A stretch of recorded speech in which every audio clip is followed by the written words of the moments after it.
Je ne sais pas comment cette femme est entrée dans ma tête. Tout s'est passé si vite et je n'ai pas su le gérer. Je suppose que je me suis sentie spéciale quand elle a commencé à me parler. À mes 45 ans, je croyais que mon moment était peut-être passé. J'avais une femme et mes 2 filles. J'étais tombée dans la routine et dans mes obligations. Je travaille en livrant des fruits aux localités voisines. Je vis dans une commune chef-lieu et, à plusieurs reprises, je dois me déplacer dans des villages. C'était pour approvisionner les petites épiceries et les fabriques de tortillas. Mon travail m'a permis de construire ma maison. Je ne vais pas nier que tout allait bien pour nous. J'ai aussi pu m'acheter une camionnette. Il y avait des gens dans le village qui me demandaient comment je faisais pour acheter tout cela. Certains pensaient que tous mes revenus n'étaient pas honnêtes. Je leur répondais simplement que c'était le fruit de mon travail acharné. Mon travail m'a permis de rencontrer beaucoup de gens. Ma femme me disait toujours de faire attention, car elle savait que j'avais tendance à trop faire confiance. Je ne croyais pas à la méchanceté des gens. Du moins, presque toutes les personnes qui m'entouraient me semblaient agréables et sincèrement nobles. La plupart étaient des personnes âgées qui avaient leur propre commerce et vivaient seules. C'était la base de leur économie. Beaucoup de ces clients me donnaient de l'eau gratuitement. D'autres m'invitaient aussi à manger. Il était très courant que j'accepte. Je voyais la sincérité dans leur visage. Ce qui était bien en étant plus proche d'eux, c'est que cela m'aidait à augmenter mes ventes. D'une certaine manière, cela renforçait la confiance entre clients et vendeurs. C'était très efficace pour moi. C'est ainsi que j'ai rencontré Mons, une jeune fille de 20 ans qui travaillait dans le magasin de sa mère. J'ai commencé à travailler avec eux après qu'un de mes clients m'ait recommandé. La propriétaire voulait introduire des fruits et des légumes dans son commerce et on lui avait dit que ma qualité était très bonne. Au début, je les visitais 1 fois par semaine. Je leur laissais un petit assortiment de marchandises et je revenais pour vérifier si elles étaient épuisées. Heureusement, tout se passait bien pour eux. La situation s'est améliorée au point que je les visitais 3 fois par semaine. J'avais déjà vu Mons à plusieurs reprises. C'était une fille très souriante. Elle parlait toujours avec gentillesse et écoutait attentivement. Même lorsque sa mère n'était pas là, elle restait discuter avec moi et m'offrait quelque chose pour me rafraîchir. Je ne vais pas nier que la jeune fille était jolie, mais je ne l'ai jamais regardée ou approchée de manière inappropriée, toujours avec le respect qui s'imposait. Cependant, avec le temps, la situation a changé. Peu à peu, j'ai commencé à ressentir une certaine impatience à l'idée d'aller au magasin. Je voulais voir Mons. Cela ne m'était jamais arrivé auparavant. En fait, je m'entendais de la même manière avec tous mes clients. Mais quand je savais que j'allais à leur établissement, c'était différent. Je ressentais un léger frisson dans tout le corps et, sans savoir pourquoi, j'avais très soif. Je pouvais demander de l'eau ailleurs, mais cela ne me soulageait pas. Ce n'est qu'avec l'eau qu'ils me donnaient là-bas que je sentais ma gorge se réhydrater. Je me souviens que, très souvent, la jeune fille ou sa mère engageait la conversation avec moi. Elle semblait très intéressée par ma vie personnelle. Elle me demandait comment allaient mes filles, ma femme, et si tout se passait bien à la maison. La mère de Mons, Madame Cynthia, la propriétaire, me rappelait souvent la chance que j'avais d'avoir une famille et une maison. Elle avait perdu son mari plusieurs années auparavant et s'était retrouvée seule. Sa fille était sa seule compagnie et celle qui l'aidait à faire avancer le commerce. Je vais être honnête, je me sentais mal pour elle.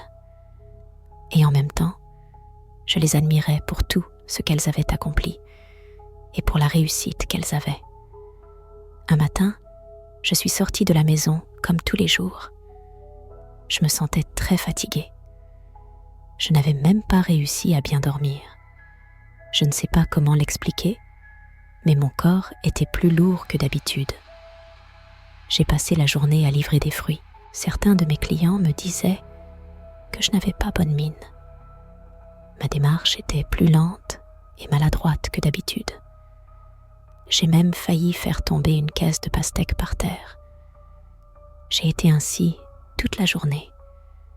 Et pour une raison que j'ignore, ma bouche salivait beaucoup. La salive était épaisse et étrange. Je crachais à plusieurs reprises. La sensation ne disparaissait tout simplement pas. Quand je suis arrivée chez Cynthia, j'avais du mal à parler. La salivation était très présente et je sentais que ça commençait à couler sur le coin de mes lèvres. La femme s'en est aperçue et m'a offert un peu d'eau. J'ai accepté sans vraiment savoir comment cela pourrait m'aider. Je n'avais pas beaucoup de force pour descendre les fruits de ma camionnette. Cynthia l'a remarqué et m'a proposé de m'asseoir pour me reposer un moment. C'était comme si tout autour de moi tournait. Je sentais que je traînais les mots et que je n'arrivais pas à suivre ce que je disais. Sa fille est sortie et m'a demandé si tout allait bien. J'ai répondu que oui, mais vu mon apparence, elle a sûrement compris que je mentais. La jeune fille m'a observé un moment, et pour une raison inconnue, son attention me mettait mal à l'aise. Peu après, elle est partie et est revenue avec un verre en cristal. Elle me l'a tendu et je l'ai tenu entre mes mains. Il avait une couleur étrange, entre le jaune et le vert. J'ai demandé ce que c'était et elle m'a répondu que c'était un remède contre la fièvre. Elle m'a souri et m'a dit de le boire. Je l'ai approché de mon nez. Ce n'était pas une odeur désagréable, mais elle était étrange. Je pourrais peut-être la décrire comme un mélange de miel et d'autres choses que je n'ai pas su identifier.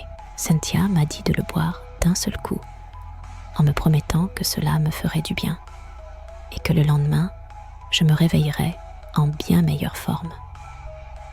J'ai pris une grande inspiration et je l'ai fait. Bien que ce fût une grande quantité de liquide, j'ai essayé d'ignorer le goût. Contrairement à l'odeur, le goût était très désagréable. La substance était épaisse. Je sentais le liquide descendre dans ma gorge. C'était comme la texture du jaune d'œuf. Les hauts le cœur m'ont surpris, mais j'ai tout de même fini de le boire. Cela m'a paru très lourd. J'avais très envie de vomir, mais je me suis retenue. Mons m'a dit de me détendre un peu. Les deux femmes ont commencé à me poser des questions. J'ai supposé que c'était pour me distraire un moment. Je suis restée avec elles pendant presque 1 heure, jusqu'à ce que la nuit commence à tomber et que je me rende compte qu'il était temps de rentrer chez moi. Lorsque je suis montée dans la camionnette, je me suis rendu compte des appels manqués de ma femme. Je l'ai appelée pour la rassurer. Elle semblait très inquiète, mais je lui ai assuré que j'étais déjà en route pour rentrer. J'ai pris la route principale pour retourner dans ma communauté. Il me restait environ 30 minutes de trajet. Sur les côtés de la route, il n'y avait rien d'autre que des arbres et des terrains avec différentes cultures. Les phares de mon véhicule éclairaient le chemin. De temps en temps, d'autres conducteurs m'éblouissaient avec leur feu. Je me sentais étrange, très mal. J'étais un peu découragée, pensant que j'avais attrapé une maladie transmise par un moustique. J'ai essayé de ralentir. Je ne pouvais pas bien voir la route et je n'étais même pas capable de tenir le volant fermement. Mon cou me faisait très mal et je sentais une lourdeur dans les jambes. Mon attention était fixée sur la route lorsque j'ai entendu un cri très fort. Il a été bref et rapide, mais on aurait dit qu'il y avait une autre personne dans la camionnette avec moi. Cela m'a alertée, me faisant regarder autour de moi dans toutes les directions. Sur le siège passager, il n'y avait personne. Derrière non plus, j'étais seule. J'ai pensé que la fièvre me faisait peut-être entendre des choses. J'ai décidé de continuer mon chemin et de me concentrer sur la route. J'étais en train de faire un effort surhumain. Peu après, une sensation de froid a effleuré mon cou. Je jure que j'ai senti comme si quelqu'un me touchait. C'était un contact glacé et sec, comme si le bout des doigts glissait contre ma peau. Un frisson m'a parcouru tout le corps. Une fois de plus, j'ai regardé sur le côté. Cette fois, il y avait un homme assis à côté de moi. Je n'ai pas distingué son visage, car cette silhouette m'a pris par surprise. Je ne l'ai regardé que quelques secondes. J'ai presque perdu le contrôle de la camionnette. J'ai freiné brusquement et je suis restée là, immobilisée au milieu de nulle part. Heureusement, il n'y avait aucun autre véhicule qui approchait. J'ai de nouveau regardé à ma droite et cette fois, il n'y avait plus rien. Juste la fenêtre avec l'ombre des arbres en arrière-plan. Mon cœur battait très vite. Ma tête me faisait terriblement mal. Une pression intense me faisait souffrir. Je pourrais jurer que j'avais vu une personne. Elle était assise juste à côté de moi, à moins d'1 mètre de distance. J'ai mis mes mains sur le volant et essayé de me calmer. Ma tête tournait à 1000 à l'heure. Une autre camionnette est passée, illuminant mon visage. Le reflet m'a presque aveuglée. Je ne pouvais plus continuer à conduire. J'ai donc pris mon téléphone et j'ai appelé ma femme. Je lui ai demandé de venir me chercher. Inquiète, elle m'a dit de déplacer la camionnette sur le bas-côté de la route et qu'elle arriverait dans un moment. J'ai fait comme elle me l'avait demandé. J'ai avancé un peu plus et me suis garée près d'un terrain avec plusieurs arbres plantés. J'ai essayé de garder les phares allumés, mais ils me faisaient mal aux yeux. Finalement, je les ai éteints.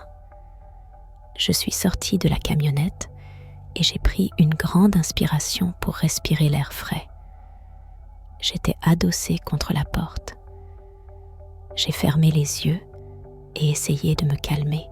Il n'allait sûrement plus tarder à venir me chercher. J'ai commencé à entendre un bruit étrange, comme si quelqu'un frappait contre la vitre. Au début, je l'ai ignoré parce que ce n'était qu'une seule fois. Mais à la 2e et à la 3e fois, j'ai ouvert les yeux et regardé par la fenêtre. Comme je m'y attendais, il n'y avait rien à l'intérieur. J'étais seule, au milieu de la route. J'ai commencé à me sentir étrange. Mon corps est devenu défensif, comme si quelqu'un m'observait. J'ai regardé vers le terrain devant moi. Il n'y avait que des arbres avec quelques fruits suspendus. Tout était plongé dans l'ombre, et pour une raison que j'ignore, l'endroit semblait très silencieux. Une fois de plus, le bruit de quelqu'un frappant contre la vitre de la fenêtre s'est fait entendre. Cette fois, c'était plus insistant, comme si on voulait se faire remarquer. J'ai ouvert la porte et vérifié. Il n'y avait rien, juste les sièges vides. Je me suis éloignée un peu de la camionnette en direction de la route. Tout tournait autour de moi et je me sentais étourdie. Ce que j'entendais et voyais ne pouvait pas être réel. je continuais à penser que c'était à cause de mon malaise. J'ai eu l'impression que l'attente était longue, mais quelques minutes plus tard, j'ai vu une lumière s'approcher lentement. Quand ils se sont garés à côté de moi, je me suis rendu compte que c'était ma femme avec mon frère. J'étais très heureux qu'ils soient arrivés. Ils m'ont demandé comment j'allais. J'ai répondu que je voulais juste rentrer et me reposer. Mon frère a pris la camionnette de fruits et je suis montée dans la voiture de ma femme. Elle me répétait sans cesse que j'avais très mauvaise mine. Ma peau avait une teinte vert foncé, ce qui l'inquiétait. Je ne me souviens pas de ce qui s'est passé durant le reste du trajet, car je me suis complètement endormie. Le lendemain, je n'ai même pas pu me lever. Mon corps se sentait étrange. C'était comme une combinaison de fatigue et de lourdeur. De plus, la fièvre m'a empêchée de me reposer. J'avais des visions étranges. Les voix de ma famille résonnaient de manière distordue et plus grave que d'habitude. Je ne pouvais pas m'empêcher de voir un homme debout dans la pièce. C'était par moments fugace, comme s'il apparaissait soudainement, et puis disparaissait aussitôt. C'était une personne à la peau foncée. Je n'ai pas pu voir son visage, car j'étais très fatiguée, mais sa silhouette ne me semblait pas familière. Je disais à ma femme de le faire sortir de la maison. Je ne voulais pas qu'il soit près de nous. Il y avait quelque chose d'étrange dans sa façon de se tenir debout, comme s'il avait une jambe plus longue que l'autre. Je ne saurais pas comment l'expliquer en détail. Il semblait que j'étais le seul à pouvoir le voir, car ma femme me disait qu'il n'y avait personne d'autre. Elle ne comprenait même pas de quoi je parlais. Mon frère s'est occupé du travail pendant 2 jours. Il a livré les fruits dans les communautés voisines. Je me sentais fatiguée, mais je ne voulais pas rester à la maison. Je me sentais très désespérée. Je voulais retourner à ma routine, prendre l'air frais et voir mes clients. Plus que tout, je voulais m'occuper de mon entreprise, mais il y avait aussi quelque chose qui me troublait. J'avais très envie de revoir Mons. Il y avait quelque chose en elle qui m'attirait. Je ne savais pas si c'était sa voix, son visage ou autre chose. Je n'arrivais tout simplement pas à la sortir de ma tête. À aucun moment, je me justifiais en disant que je voulais retourner au travail. Mais, jusqu'à un certain point, je savais que tout, ce que je voulais, c'était la revoir. J'étais conscient que ce genre de comportement n'était pas correct. Elle pourrait être ma fille, et je ne nierais pas que cela me mettait mal à l'aise. Ma femme m'a demandé d'attendre encore quelques jours. De toute façon, mon frère s'occupait des livraisons et des fournisseurs, mais je n'ai pas voulu l'écouter, et je suis rapidement retournée à mes responsabilités. Quand je suis revenue au magasin de Cynthia, c'était comme si le calme revenait dans mon corps. Je me sentais très heureux, comme une émotion instantanée dans ma poitrine. Elles étaient toutes les deux là, mais je n'avais d'yeux que pour Mons. Elle avait l'air en pleine forme. Elles m'ont demandé comment je me sentais et si j'allais mieux. Un peu gênée d'avoir été absent, je leur ai répondu que oui. Je leur ai préparé l'assortiment de fruits. Et comme je l'avais fait ces derniers jours, je leur ai laissé plus que d'habitude pour le même prix. J'ai insisté pour savoir ce qu'elles m'avaient donné à boire cet après-midi-là. Je supposais que c'était ce qui m'avait fait me sentir aussi mal. Mons a répondu qu'elle avait également été malade et que ce remède l'avait beaucoup aidée à se rétablir. Et apparemment, cela a aussi bien fonctionné pour vous, m'a dit la jeune fille en me souriant. J'ai parlé un moment avec elle, mais rapidement, ma tête a commencé à me faire mal. Je sentais que les mots tentaient de revenir, mais je ne l'ai pas mentionné. J'ai essayé de faire comme si de rien n'était. Madame Cynthia m'a invitée à dîner. Je pensais lui dire non, mais sa fille a insisté et je n'ai vraiment pas pu refuser. Pendant que nous étions à table, j'ai ressenti une grande proximité de la part de Mons. Cela me mettait mal à l'aise. Sa mère était juste en face de nous et elle me touchait le bras, appuyant dessus avec ses doigts. Et sa mère ne disait rien. J'ai pensé qu'elle ne se rendait pas compte, mais c'était impossible. On aurait dit que cela ne la dérangeait tout simplement pas. Malgré tout, je ne parvenais pas à me sentir à l'aise. Même si ce contact me plaisait, l'ambiance était étrange et tendue. Nous avons terminé de dîner, je suis sortie de la maison et j'ai fait mes adieux aux deux femmes. Ce qui m'a surpris, c'est que cette fois, la jeune fille m'a dit au revoir avec un baiser sur la joue.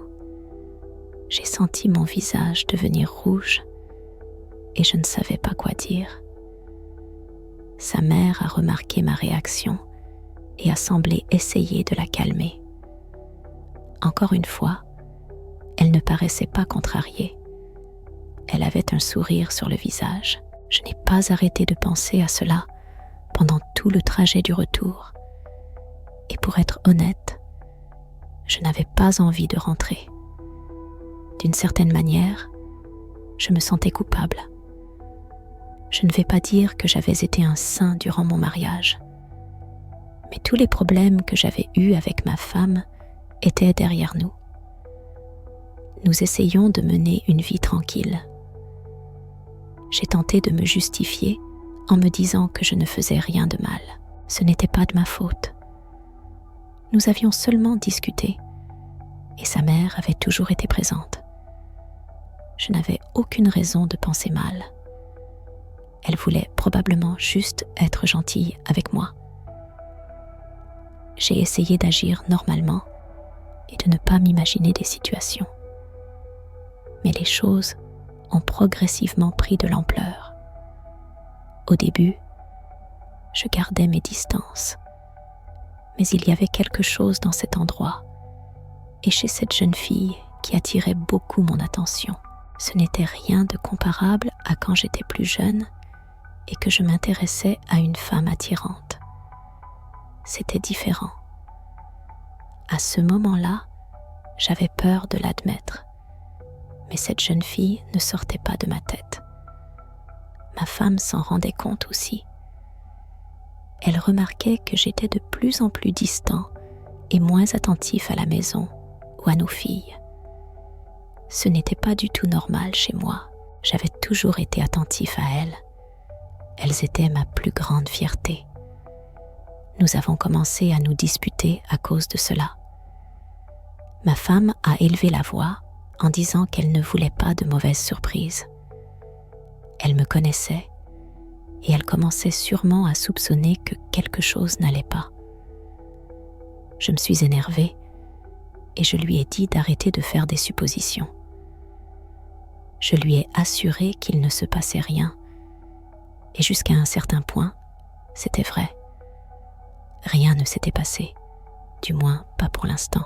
Une autre chose que j'ai remarquée, c'est que mes clients ont commencé à se plaindre, et non pas à cause de mon service, qui avait toujours été bon, mais parce que les fruits commençaient à être en mauvais état.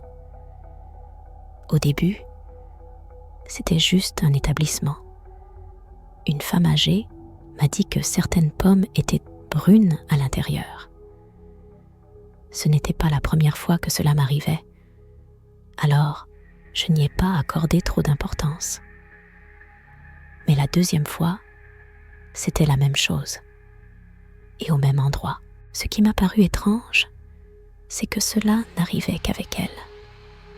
Aucun de mes autres clients ne signalait le même problème, du moins pas au début, car par la suite, cela s'est produit avec d'autres personnes.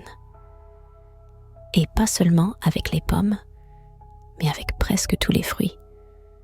Cela m'a clairement causé des pertes. C'était la première fois que cela m'arrivait à une si grande échelle. J'ai dû parler avec les fournisseurs pour qu'ils vérifient ce qu'ils me livraient. Et ils le faisaient. Mais malgré cela, le problème persistait. Parfois, je les vérifiais au moment où ils me les donnaient, et elles semblaient saines. Même quand je les livrais au magasin, elles avaient l'air en bon état, mais les taches continuaient à apparaître, à tel point que certaines personnes commençaient à Les clients me donnaient un ultimatum pour améliorer la qualité de CE que je leur vendais. Ni ma femme, ni moi ne comprenions ce qui se passait avec la marchandise. Quand elle arrivait à la maison, elle semblait être en bon état. Nous goûtions même plusieurs fruits. Ils avaient bon goût et sentaient bon. Mais au fur et à mesure que les jours passaient, la situation empirait, au point que presque toute la marchandise s'est abîmée. J'ai commencé à changer de fournisseur, mais c'était toujours la même chose, comme si, en entrant en contact avec moi, elle pourrissait. Ma femme a commencé à me donner ses théories. Elle pensait qu'il y avait peut-être une bactérie dans la pièce où nous stockions les fruits. Alors nous les avons déplacés. Cela n'a pratiquement rien changé. Je crois qu'on nous fait de la sorcellerie, m'a-t-elle dit un après-midi, alors que nous étions dans la cour de la maison. Je suis resté silencieux un moment. Je ne croyais pas vraiment à ces choses, mais je ne comprenais pas ce qui arrivait aux fruits. Cela ne me semblait pas du tout normal. Le seul endroit où j'oubliais tout ce qui nous arrivait, c'était avec Mons. Ces derniers jours, les remords que j'avais ressentis à son égard ont peu à peu disparu. Quand elle me voyait, elle me saluait avec un baiser sur la joue, et elle avait pris l'habitude de me tenir par le bras, ce qu'elle faisait très souvent. Cela me plaisait, et je finissais par me laisser faire. Ce que je vais vous dire est peut-être mal, mais cela me faisait du bien qu'une personne comme elle me porte attention. Je n'étais plus le même homme qu'il y a plusieurs années. Je prenais quand même soin de moi et je faisais partie d'une équipe de football avec d'autres amis du village, ceux qui, je suppose, m'aidaient à garder la forme. Mais je ne me sentais plus attirant, ou du moins plus comme avant. Je ne faisais plus attention à mon apparence. Mons me faisait toujours des remarques sur la façon dont j'étais habillée, ou elle remarquait de petits changements dans mon apparence. J'ai même commencé à laisser pousser ma barbe quand elle me le demandait, ce que je n'avais jamais fait auparavant parce que cela ne plaisait pas à ma femme. Malgré le travail et les problèmes avec notre commerce, mon échappatoire au stress était d'aller dîner avec Mons et sa mère. Je ne le faisais pas presque tous les soirs, car je ne voulais pas que ma femme me découvre. Alors, quand je dînais à la maison, j'étais de mauvaise humeur. Je n'aimais pas la cuisine de ma femme et je n'avais pas envie de l'écouter. Dans ma tête, je pensais toujours que je serais mieux ailleurs. Je me couchais tard pour éviter tout échange avec elle. Il était évident qu'elle savait que quelque chose n'allait pas, mais je suppose qu'à un moment donné, cela m'a cessé de m'importer. J'ai commencé à percevoir une odeur de pourri dans la maison. Chaque jour qui passait, elle devenait plus forte. Je demandais à ma femme s'il n'y avait pas un rat caché quelque part, ou si elle avait peut-être oublié de sortir les poubelles. Elle me répondait qu'elle ne pouvait pas sentir cette odeur. Elle insinuait même que tout cela n'était peut-être que dans ma tête. Mais l'odeur était bien présente. Je la sentais partout, même sur mes vêtements ou dans les cheveux de mes filles. J'étais dégoûtée. C'était impossible à supporter. Les choses avec ma famille devenaient de plus en plus délicates. Il y avait des détails dont je ne me rendais pas compte, mais que ma fille Natalia me faisait remarquer. Elle était l'aînée, venait de commencer l'université, et nous ne parlions pas beaucoup. Elle traversait cette phase de distance et de sérieux. Un après-midi, dans le salon, elle s'est arrêtée à la porte et m'a regardée pendant quelques secondes. Je lui ai demandé s'il se passait quelque chose et elle m'a répondu qu'elle me trouvait étrange. J'étais confus par ses paroles. Puis, elle s'est approchée de moi et m'a assuré qu'il y avait quelque chose de bizarre en moi. Je me sentais différent. « Je vois que tu te disputes beaucoup avec ma mère », m'a dit ma fille d'un ton sérieux. J'essayais de prêter attention à ce qu'elle me disait, mais il y avait une odeur étrange dans ses cheveux. Je la sentais presque gratter ma gorge, comme une odeur d'œuf pourri. J'ai essayé de l'ignorer et je lui ai répondu que j'étais simplement un peu stressée à cause des problèmes que nous traversions. Je lui ai assuré que tout s'améliorerait, que ce n'était qu'une question de temps avant que les choses ne reviennent à la normale. Elle m'a répété une fois de plus qu'elle me trouvait distant, tendu et étrange. Pour une raison que j'ignore, je voyais dans son regard qu'elle ne me croyait pas.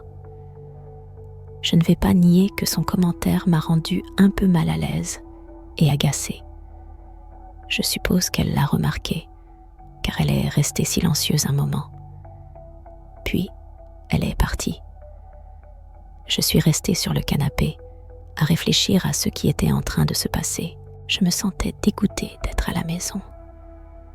Je ne pouvais même plus arrêter de percevoir cette horrible odeur. Et tout, ce que mes filles et ma femme me disaient, je le prenais mal. Les rêves avec Mons devenaient de plus en plus fréquents. Elle ne sortait plus de ma tête. C'était comme si quelqu'un répétait son nom encore et encore, sans arrêt. Je me réveillais en pleine nuit, agitée. J'avais envie d'aller la voir, peu importe si ma femme s'en rendait compte. À ce moment-là, nous avions déjà échangé nos numéros de téléphone et nous nous écrivions presque toute la journée. Parfois, les conversations devenaient plus intenses. C'était un mélange de flirt et de tension qui me rendait encore plus désespérée.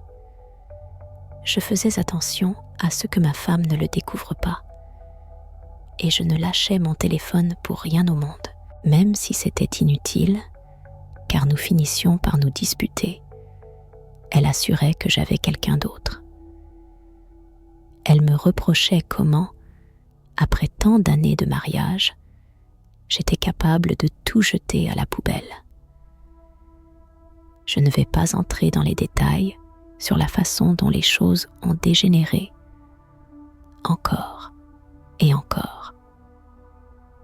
Je dirais simplement qu'il ne s'agissait plus que d'une question de temps avant que la situation ne m'échappe complètement. C'était un après-midi où sa mère n'était pas à la maison. L'opportunité s'est simplement présentée. Maintenant que j'y pense, après notre première rencontre, il y a eu plusieurs fois où sa mère disparaissait, comme si elle nous donnait du temps et de l'espace. Je me souviens d'une fois où je sortais de sa chambre pour aller aux toilettes. La salle de bain se trouvait au bout du couloir. Presque à mi-chemin, il y avait une grande fenêtre donnant sur la cour arrière de la maison. En passant par là, j'ai remarqué une silhouette près des plantes. C'était un homme, dos à la maison. Je pensais faire demi-tour pour dire à Mons qu'il y avait quelqu'un dehors. J'ai même cru que sa mère était peut-être revenue avec des invités. À ce moment-là, l'ombre a commencé à marcher. Elle avançait de manière étrange, comme si elle avait une jambe plus longue que l'autre. exactement comme la silhouette que je voyais lorsque j'étais malade. J'ai senti mon cœur se serrer.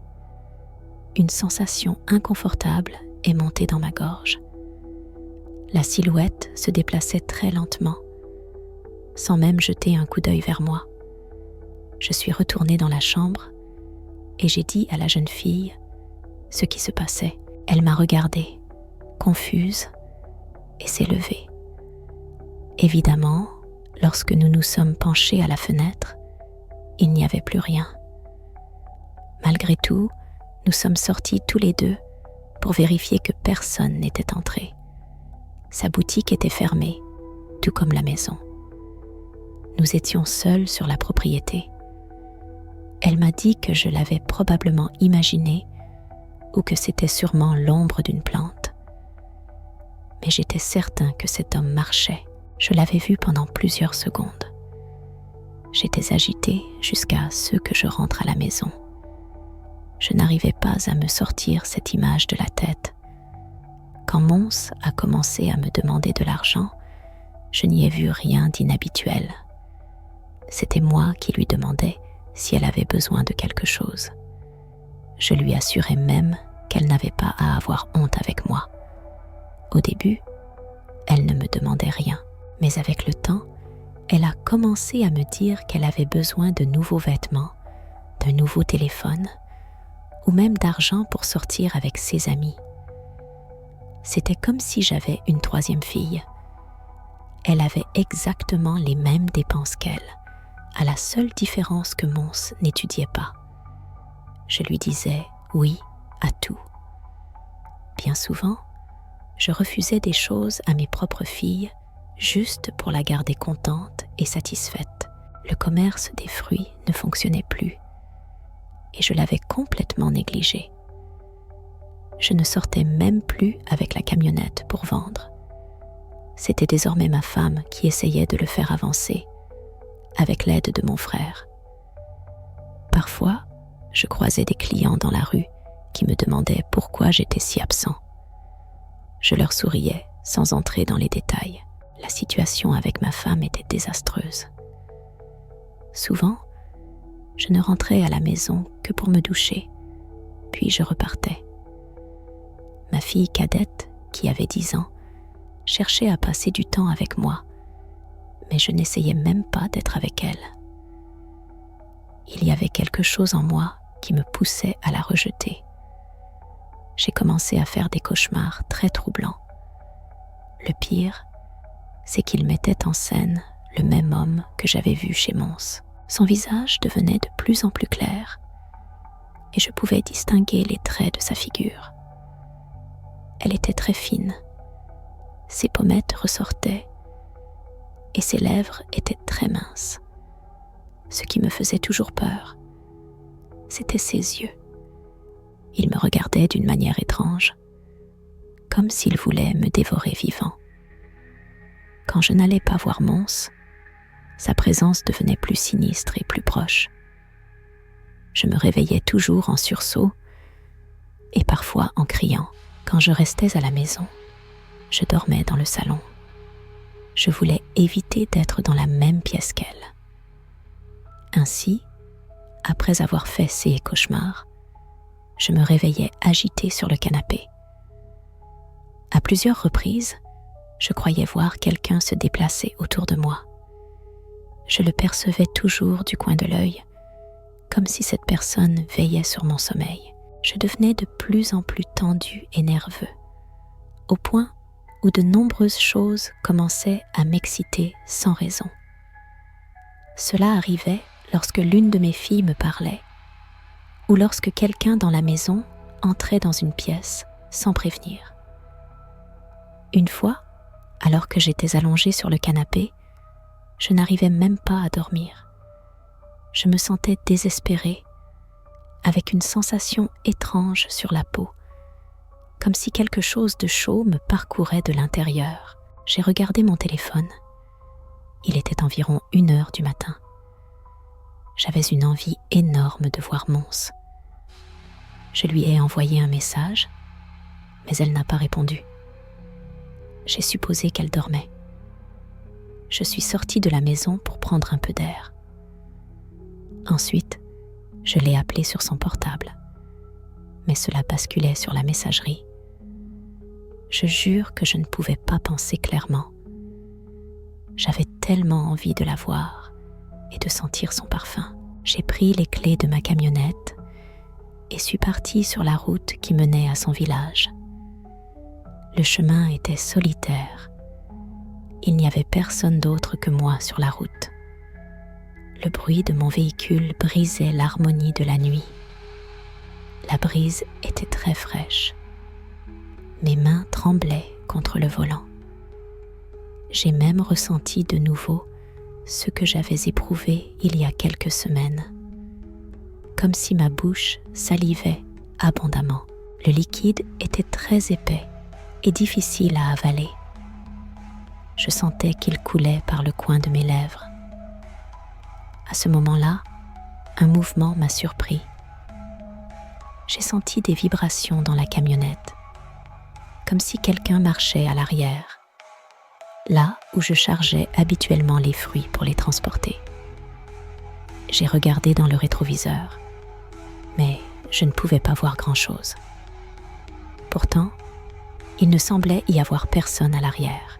Le bruit et le mouvement continuaient. Je jure que ça donnait l'impression que quelqu'un sautait à l'arrière. J'ai ralenti un peu et allumé une petite lumière qui éclairait la benne du véhicule. Il n'y avait personne. J'ai commencé à me faire des histoires dans la tête. Je pensais peut-être que ma femme s'était cachée à l'arrière pour savoir où j'allais, ou peut-être pour découvrir où vivait Mons. Rien que d'y penser, j'ai senti une colère monter dans ma gorge. Au point d'engourdir ma bouche, je me suis garée sur le bas-côté de la route. Je suis descendue du véhicule et me suis dirigée vers la benne arrière.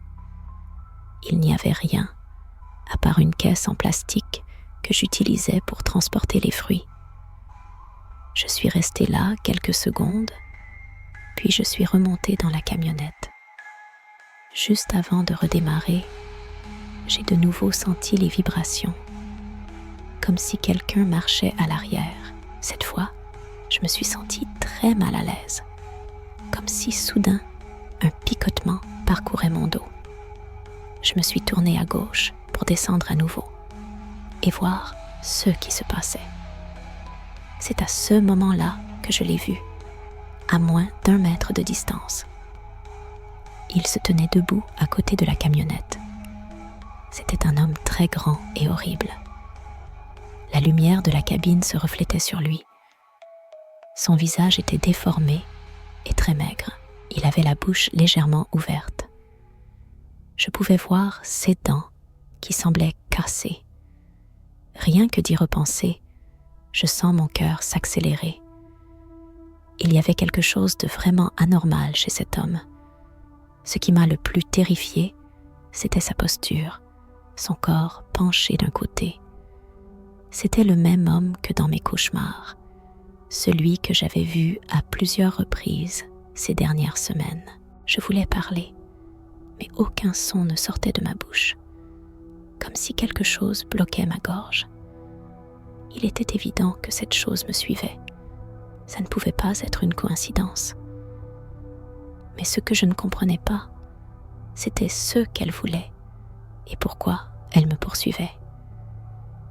Soudain, une odeur nauséabonde est arrivée à mes narines. C'était la même puanteur qui avait envahi ma maison pendant des jours.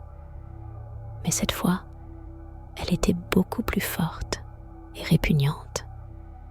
C'était cet homme qui dégageait une telle odeur. Je n'ai pas pu me retenir. J'ai senti quelque chose remonter de mon estomac jusqu'à ma bouche.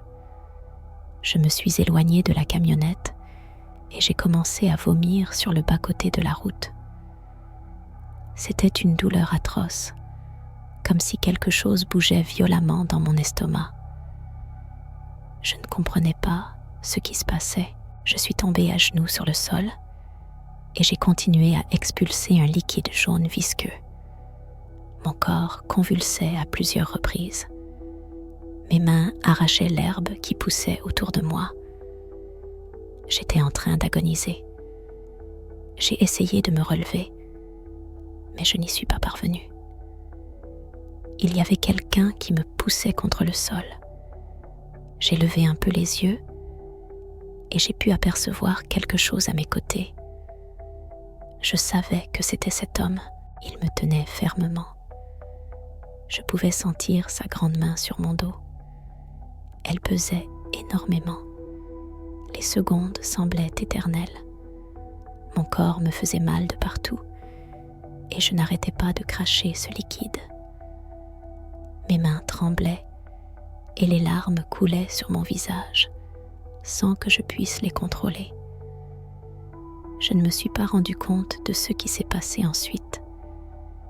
J'avais l'impression qu'on me laissait tomber des sacs de ciment sur le dos. Je me suis effondrée sur le sol et je ne me suis plus souviendrai de moi. Je ne sais pas comment ils m'ont trouvée, ni comment je suis arrivée à l'endroit où je me suis réveillée. J'étais dans une pièce que je n'avais jamais vue auparavant. Il y avait une image de la Vierge de Guadalupe sur l'un des murs, mais rien d'autre. J'étais dans la maison d'un guérisseur, selon ce que ma femme m'a expliqué plus tard. Cet homme nous aidait à me soigner. Au début, je ne comprenais pas de quoi elle parlait. Ensuite, elle m'a expliqué que quelqu'un me faisait de la sorcellerie. Je l'ai regardé, un peu confus, car je ne savais pas de quoi elle parlait. Ma femme m'a avoué qu'elle était au courant de ma liaison, qu'elle savait qui elles étaient et où elles vivaient. J'ai remarqué une pointe de reproche dans sa voix, mais elle ne m'a rien reproché.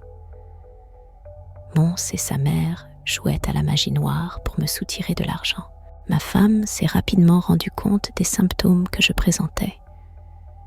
J'avais perdu beaucoup de poids, je m'étais éloignée de la famille et je me comportais de manière étrange.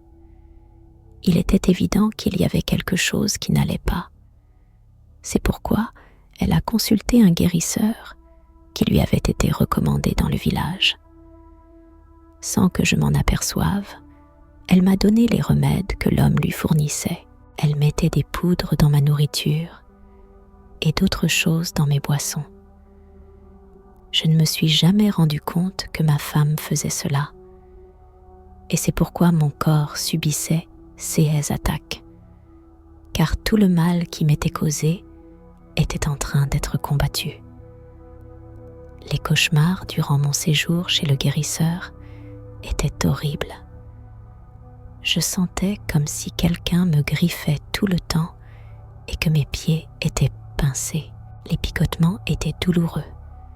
C'était comme être enfermé dans sa propre tête.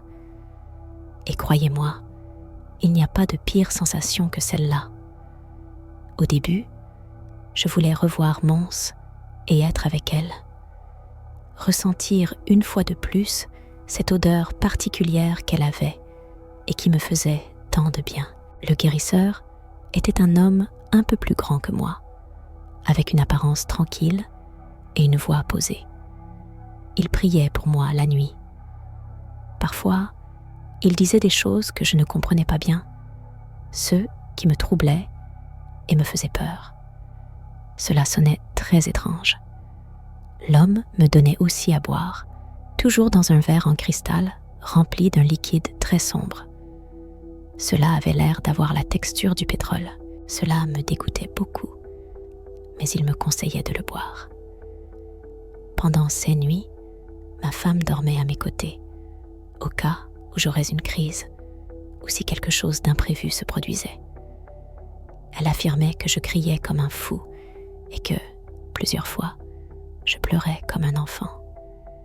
Cette femme et sa mère me rendaient fou et voulaient me ruiner. Selon le guérisseur, la mère de Mons était au courant de ce qui se passait entre sa fille et moi. C'était même elle qui mettait ses idées dans la tête de la jeune fille. Elle l'utilisait pour soutirer de l'argent aux hommes. Il était probable que je n'étais pas le seul. J'ai essayé de demander qui était cet être qui me suivait partout et si cela avait à voir avec ce qui m'arrivait. Cet homme à la jambe plus longue. Le guérisseur m'a répondu qu'il n'était pas sûr, mais qu'il était probable que oui. Ou peut-être que ce n'était qu'une partie de mon corps canalisant des émotions. La récupération a été lente, mais satisfaisante. Ma femme a pris en charge l'entreprise pendant les semaines qui ont suivi l'accident. Peu à peu, j'ai commencé à la voir comme avant, tout comme mes filles. Je me sentais très repentant et honteux. Je ne comprenais pas comment tout avait échappé à mon contrôle. Notre vie a commencé à revenir à la normale. L'odeur de pourriture dans la maison a disparu. L'endroit semblait plus léger et le commerce des fruits prospérait. C'est grâce à cette expérience que j'ai appris de mes erreurs. Je ne voulais plus revoir ni Mons ni sa mère. Je me sentais dégoûtée par la façon dont elles s'étaient moquées de moi. Comment elles avaient essayé de détruire ma famille. Quelques mois plus tard, ma femme m'a révélé quelque chose qu'elle avait gardé secret pendant tout ce temps. Elle avait aussi pratiqué de la sorcellerie contre Cynthia et sa fille, et elle était convaincue d'avoir obtenu sa revanche. Elle savait où vivait la femme et est allée jeter quelque chose dans son jardin. Pour cela, elle s'est tournée vers un sorcier plus expérimenté, quelqu'un qui n'hésitait pas à toucher le cœur et à blesser, tout comme elles avaient blessé sa famille. Je ne sais pas ce qui est arrivé à ces femmes, car j'ai cessé de faire des livraisons dans ce village. En fait, je ne m'en approchais même plus. Cela me rappelait de mauvais souvenirs, jusqu'à ce que j'entende des rumeurs parmi les gens selon lesquelles le magasin était abandonné. Cela faisait plusieurs mois qu'il semblait que personne n'y vivait. Certains disaient que les femmes étaient parties aux États-Unis, mais personne ne savait la raison précise de leur départ. On parlait que la mère était tombée malade et que chaque jour, son état s'aggravait, tandis que la fille avait des problèmes avec un garçon avec qui elle sortait. Selon les gens, l'homme était impliqué avec les mauvais garçons de la région, et finalement, ils ont tous été expulsés de l'État. Personne ne savait exactement ce qui s'était passé, mais beaucoup s'accordaient à dire qu'il était étrange que la chance leur ait tourné ainsi du jour au lendemain. Je comprenais maintenant que ma femme avait quelque chose à voir avec cela. Nous n'avons plus jamais abordé le sujet en famille. Nous préférions tous les deux que les choses restent ainsi. C'était gênant de parler de cette situation. Nous avons simplement laissé tomber. Actuellement, nous continuons notre activité de livraison de fruits. Nous ne nous sommes pas éloignés de notre village, car les années nous ont fatigués. Mes filles ont grandi.